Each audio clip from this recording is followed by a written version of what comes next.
I'm Becky McCoy, and you're listening to Stories of Unfolding Grace, the podcast about grace during unexpected times.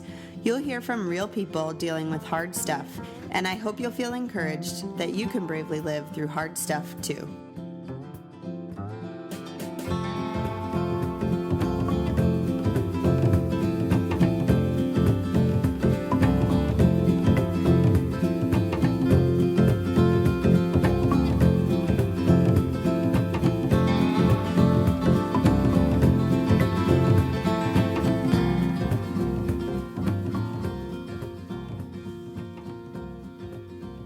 You're listening to episode 3 of Stories of Unfolding Grace. I chatted with my friend Jennifer Chang about her parents' divorce. You can find the show notes at beckylmccoy.com/03.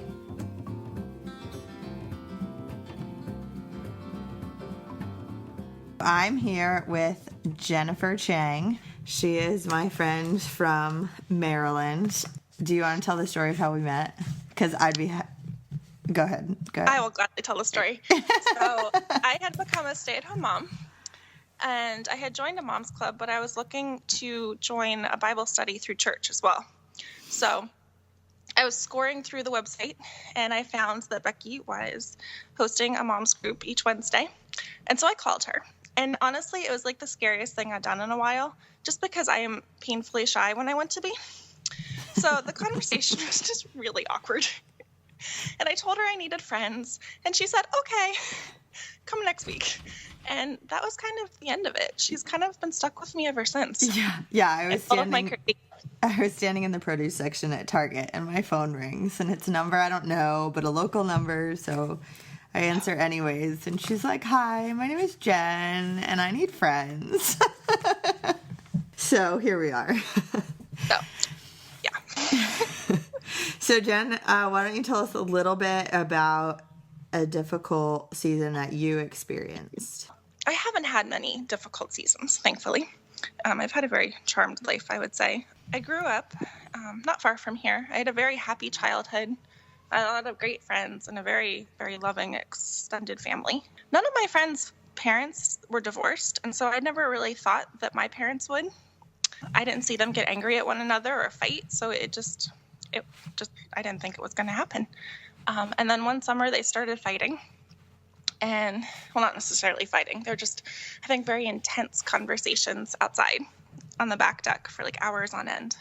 And it was just a very tense situation in the house, and you could feel like the emotions were really heightened, and you knew something was up, but I didn't really know what was happening. I mean, I was 13, so it was a lot for my brain to process. And then that fall, my parents sat us down, and they told us that they were getting divorced. So that was not fun. And how old was your brother then? If I was 13, he was like 9 or 10. Okay. So how did you react emotionally? Oh, angry. Yeah. Just pure, unadulterated rage. So I love books. We know this. And the first thing I did was run up to my room, slam the door. I mean, you could probably hear it from Connecticut. Like, it was bad. And I just threw all of my books all over my room, just pelted them against the wall. I was so pissed off. Yeah, I can only imagine. I mean, I guess like looking back, I could see warning signs, but we know me. I live in a happy little bubble. I didn't think it could happen. So when it did, it just totally caught me off guard. And I was angry for a long time afterwards. What did you struggle with the most? Not feeling loved. I mean, my parents still loved me. They were still there for me. Nobody abandoned me, obviously. Mm-hmm. But I think I was struggling before that just with, not feeling like I was enough or not feeling good enough. I mean, I was awkwardly tall and I was awkwardly shy. She's still awkwardly tall. I really am. But I don't care anymore. I can only say that because I'm shorter than you. Yeah. So I never felt like enough. Like I was too quiet and I was too tall. And then I took my parents' divorce very personally. And they never blamed me or anything like that. This was all just my lies and how I twisted and processed everything. Right. As the 13-year-old. So there's that component too, just being in that kind of stage of crazy. It was hard for me to make the distinction between my parents not choosing to be with one another and rejecting me. Yeah, I can see that being a challenge. Yes. Not that they ever rejected me. I mean, they never said anything along those lines. It was all just in my head. How did you handle that? How did you handle that?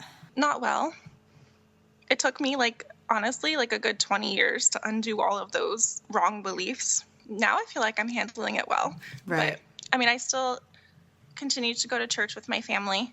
I went to a youth group with one of my best friends. I kind of latched onto her family because they seemed so functional when mine didn't. And so I did accept Christ during that period. And I felt like he was the only stability, and when everything else was just kind of chaos, I felt like he was the only thing that was unchanging. Interesting. And so I latched onto that in particular truth about him. Right. So it wasn't okay, your parents got divorced, you figured out who you were going to live with, you start high school, life gets better. Well, high school never equals life gets better. But it wasn't all of your angst about your parents getting divorced. Wasn't solved when the divorce was over? No, of course not. Only because I'm a very idealistic person. This is my downfall. We always, that there's some phrase on Pinterest where it's the image of what your life should look like in your head is the undoing of yourself kind of thing. It was a lot of letting go of that picture of him, the perfect, Hallmark family that right. Nobody has that. So right, yeah, no, yeah. Even if it looks like that, it's not that way for real. No, but it took me a long time to learn that. So one thing that was really cool that I learned, no joke, last week,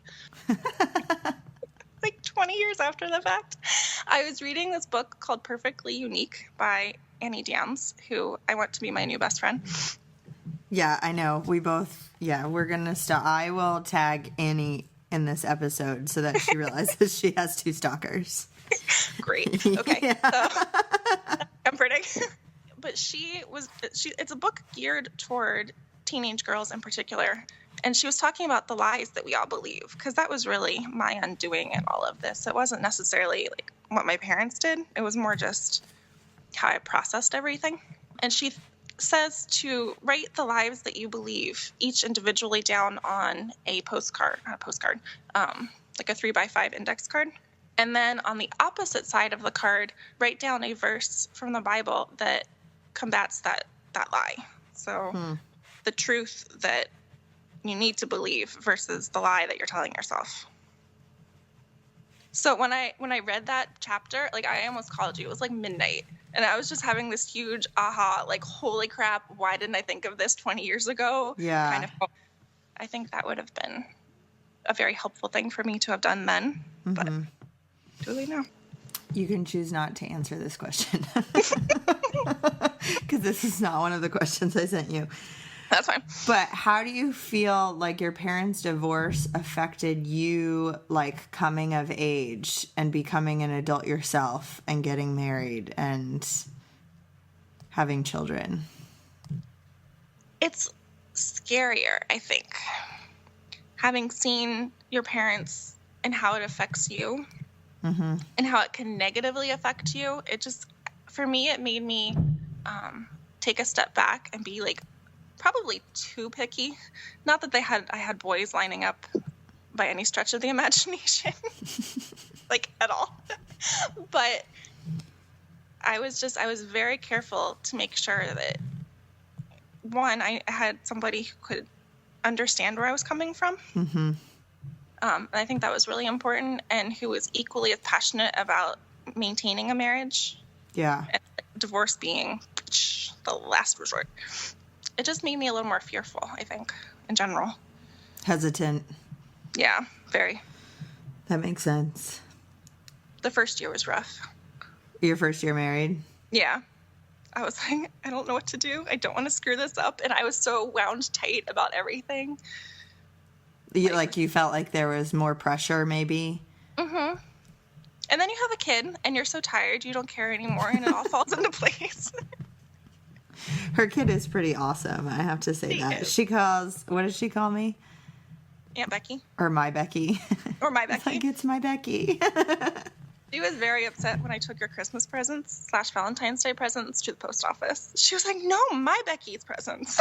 That's awesome. I was like, but they have to get to her. Yes, we're sending them. No, you need to let go of these things. She's awesome. Child.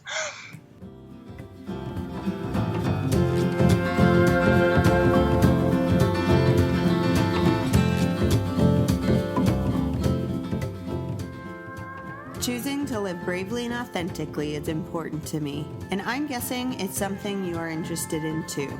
You can learn more about my story at my blog, beckylmccoy.com. Stop by and sign up to receive my monthly newsletter. It includes all sorts of interesting tidbits, and family updates, and pictures of my kids.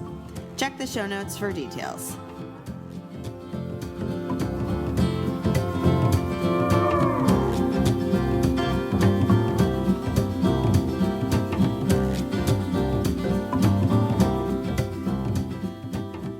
Hey, I'd love your help with something. If you're enjoying Stories of Unfolding Grace, please share it with your friends and subscribe in iTunes. If you leave a rating, it'll help other listeners to find the podcast. Thanks so much for being on this journey with me. So in what ways was grace apparent? Kind of using a working definition of grace as good things that happen during bad or hard, difficult times. Mm-hmm. Well, I became a Christian. That was huge. I don't necessarily believe that God causes bad things to happen. I don't know. I'm still working all that out. Mm-hmm. But I think he uses those bad things to work out his stuff and his plan and all other good things. Yeah. That's a very inarticulate way of saying good stuff came out of bad things. That's okay. We're not looking for, like, Pulitzer Prize winning. Yeah, you're not going to find it here. I think that was the biggest thing. Like, my faith was very kind of surface level for a very long time, but he definitely set my feet on his path at that point. And that was huge because, I mean, those kind of things happening at that point in your life could definitely steer you in a very bad direction. So yeah. I was thankful to have not rebelled too much. A little back talk here and there. You can ask my dad about that. Right. But that was really the extent of it. Yeah. Well, your kind of rebellion would be to go read more books anyway, so. Yeah, there is that. I can't. No, I'm too afraid of getting in trouble. Oh, dear. So lame. How did you choose to live bravely and authentically as a result of your parents' divorce and working through your confidence and identity issues? So this is like a 20-year process. This was not an overnight thing. Like, at all. I would say in the last 7 years, especially since knowing Mike, I've grown more than before that. Because he's just a very real person. Yeah, he doesn't let any kind of nonsense exist. That's a very nice way of putting it. Yeah. You know, for me, one thing was learning that it's okay not to be okay. I wanted to keep putting on this facade that I was together and okay, and I totally wasn't. So I would just be like, oh, I'm fine. No, I'm not. One of my friends in college reminded me that it was okay to not be okay. And we weren't particularly close, but we kind of had some shared experiences. And that, I mean, I still remember that conversation to this day. It's okay to be honest about where you are. You don't have to be ruled by your emotions, but you can be there, and that's okay. What would you say to encourage someone else who is experiencing divorce? Just talk to somebody. Talk to God. I was afraid to talk to God for a while because I think, because I'm me, I felt like I needed to live perfectly in order for him to like me. Even though I did read my Bible, and I know that's not the way it goes. That was just another one of those things that I thought was true. Yeah. Because he loves you, and he wants a relationship with you. And it doesn't matter. He's always going to be your dad. Yeah. So just talk to him about what you're feeling. And it's okay if you don't have this, like, perfect prayer or, you know, how they have the different outlines of how you're supposed to pray. Yeah. Like, sometimes you can't do that. Sometimes it's just you crying, going, oh, what? Yeah, those are the times when I get like verbal diarrhea. Yeah. Or nothing at all. And it's like, God, this sucks. I don't have anything else to say. Like, that's it. That's my most honest prayer in those moments. How would you encourage someone who was feeling insecure in not just insecure, but insecure in their worth? I would do what Annie Downs recommends. The index cards? The index cards. Tattoo those verses on your forehead if you need to. Like, constantly remind yourself of the truth. And this is more a mental exercise, but almost like take a step back and like step outside of yourself. Like, you would never treat your daughter that way, or your friend, or anyone else. So why are you talking to yourself like that? What helped you to learn to see yourself as someone that was loved and worth loving? Going to New Life, listening to Pastor Mike and whoever else was preaching that week. So this is the church that we met at in Maryland. Yeah. Before I had gone to churches and been in fellowships where the model was, let's talk about your sin for a good long time first, and then talk about how Christ has died for our sins and he loves you. But for me, I already felt kind of worthless, or I was questioning that. So being reminded of my sin wasn't helpful. Yeah. Because I already didn't feel good enough. Right.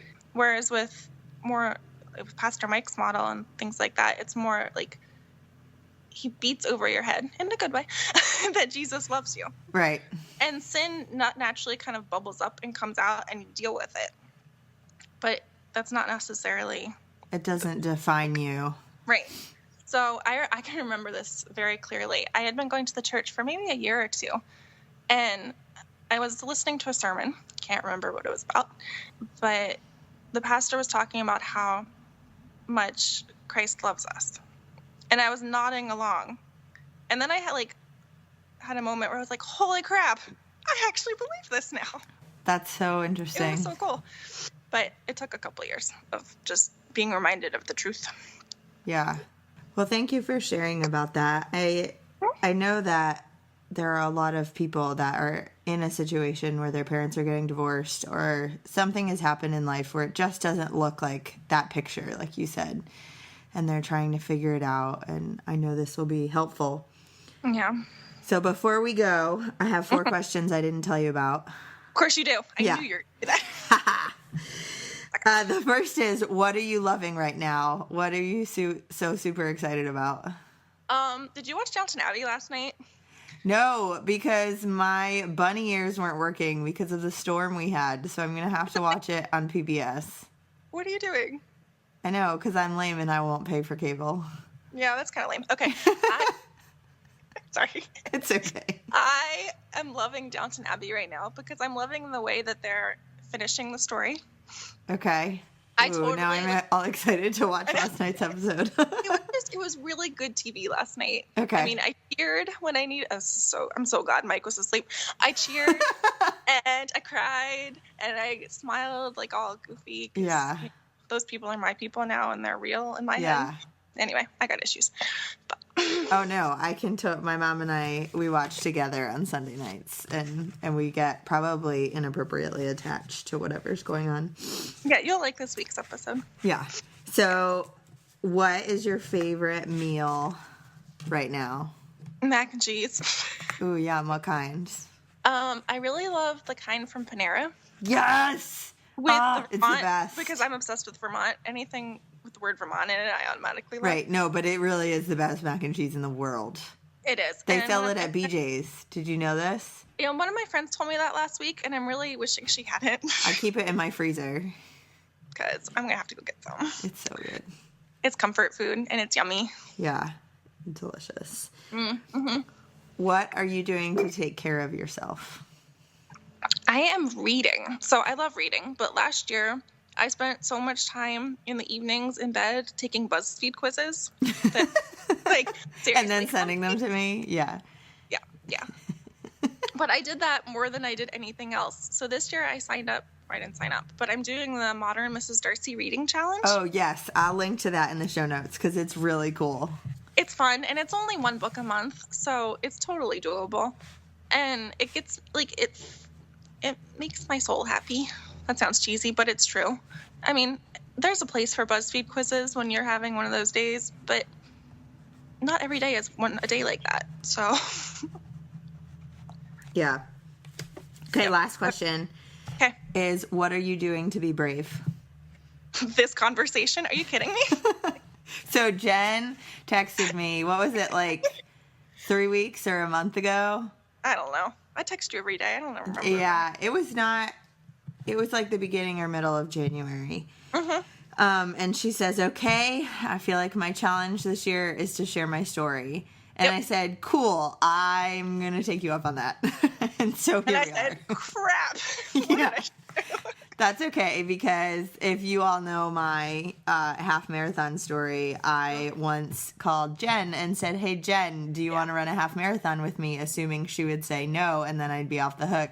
And she said yes. So here we are, being enablers for each other in good ways. I'm not running any more marathon or half marathons with you or anyone else. Oh, no, never. I'm never doing that again. That was ridiculous. Okay.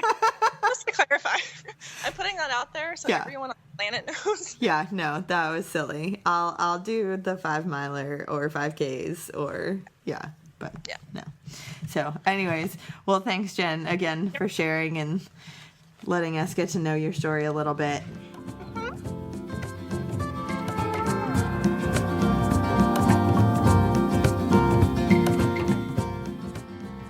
Next time on Stories of Unfolding Grace, I talk with Leanne Marquis. And that kind of started our journey to forming a care plan for our son as opposed to, a plan for his death. We started planning for his life. I just accepted the fact that this is where we were. Like, I can't change it. There's nothing I can do about it. There's no reason to say why, or fight against it. Just like, this is where we are. Okay, what do we do with that?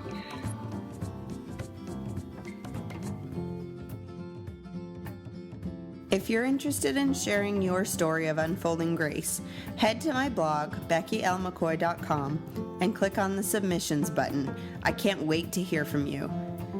Thanks again for joining me. I'm really looking forward to next week.